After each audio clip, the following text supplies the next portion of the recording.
I'm Carleton. I'm the author of the Cities of the Moon series. First two books are out, and the second of the two, Plato Crater, came out about a month ago.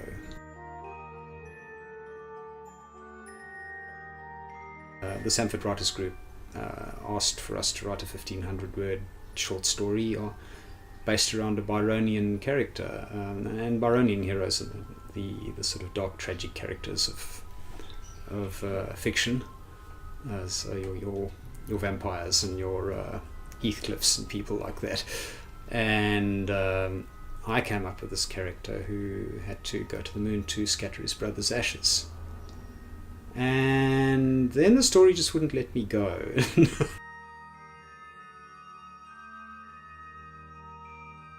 You've got to strike a balance between providing that sense of otherness that the science provides, along with providing enough technical information to keep the science nuts happy, because they will come out and complain if you get it wrong. So there's a scene where a stratoliner is busy re-entering the Earth's atmosphere, and I had it coming in at 12 times the speed of sound, and somebody pointed out that no, at that speed it wouldn't actually re-enter the Earth's atmosphere, it would skip over, and there's some actual science behind that.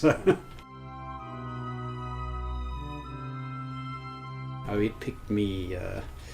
When I lived on the farm as a child, we used to go into town, and part of the highlight of my week was visiting the library. And while my parents were off doing things, I got to spend time browsing the comics section in the library. So I grew up with a whole bunch of sci-fi comics and absolutely loved them.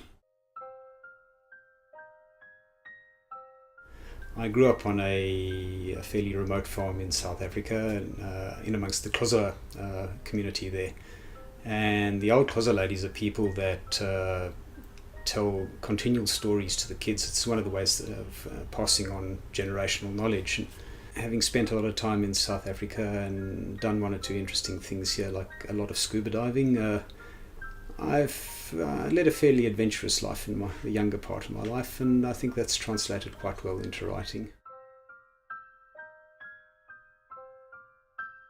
The Dune novels, anything by Arthur C. Clarke. I'm a voracious reader. I've read just about everything I can lay my hands on when it comes to science fiction, and an enormous amount of fantasy. And so much of that has been an influence on me. The work of Neil Gaiman, hard science writers like Neil Asher, people like that.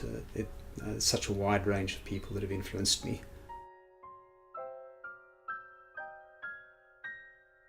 Very detailed. I start with a few months of planning, and that's generally percolating ideas. There's nothing very serious that happens during that stage, except every now and then I'll be looking at something and go, oh, this is a cool answer.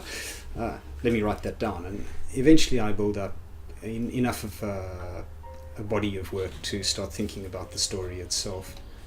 And then I go into detailed scene-by-scene planning, and I'm very much a plotter. I work through the entire plot before I actually start writing. And once I've got most of the scenes down and I know who's talking to who and when things are going to happen, then I start the actual writing.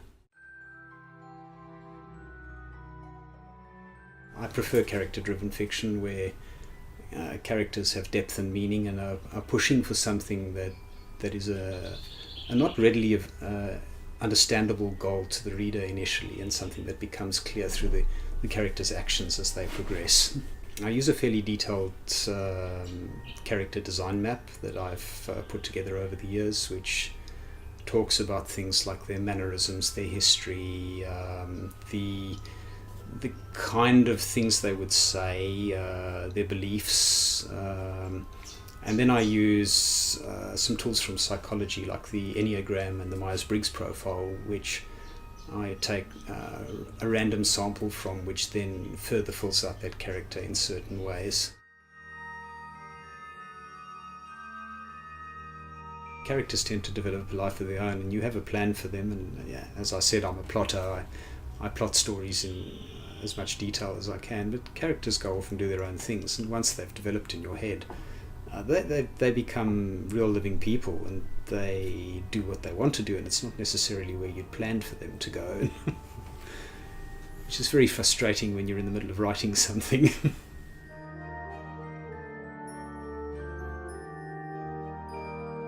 I used to, but my stories seem to be read by an increasingly wide and diverse group of people who all seem to like it. So what surprised me was that I'd written what to me was a hard science fiction story initially, and reasonably macho in the way it had been put together, and it really appeals to a younger women demographic, which I found interesting. And I have a team of beta readers spread out across the internet. Most are Australian, who I work with very closely when I'm getting into the final stages of a book.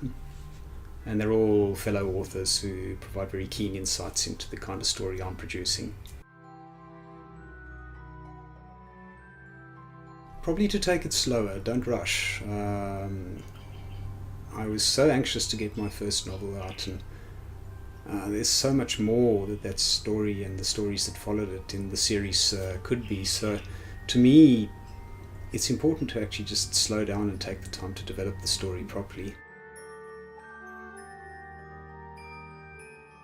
To me, all science fiction is taking what is there currently and extrapolating it to its logical extremes. So even back in the days of Verne and earlier, they were looking at the hubris of the Victorians and the growth of science during that time. And Verne in particular was looking at just how incredibly that was going to expand and the logical extremes that could be taken to.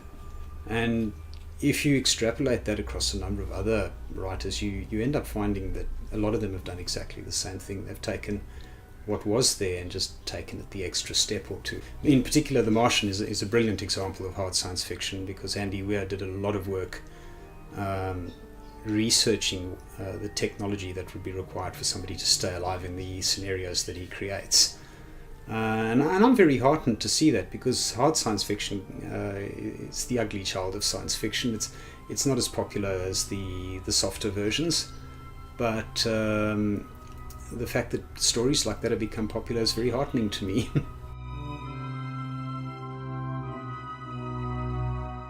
One I think is very close at the moment is telefactored humans. There are a number of converging technologies in this space where we're looking at personal computing, as in personal wear computing, and there are the beginnings of direct brain-to-brain communication experiments being done, which are absolutely fascinating to follow. If we combine those with the virtual and online presences we're looking at today, we're going to get to a point where humans can inhabit another robot body somewhere and go wandering around. In the second book, I'm looking at what the human-computer interface means to us. And I've taken that in very different directions for certain characters. Some see it as a very positive thing, and to others it's an absolute curse that they have to endure. And the tools are what we make of them rather than anything else.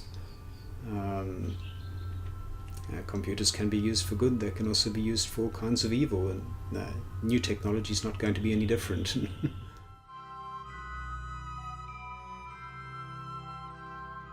Do it. I know a lot of people are scared of joining a writing group because there are critical groups, but every group is different.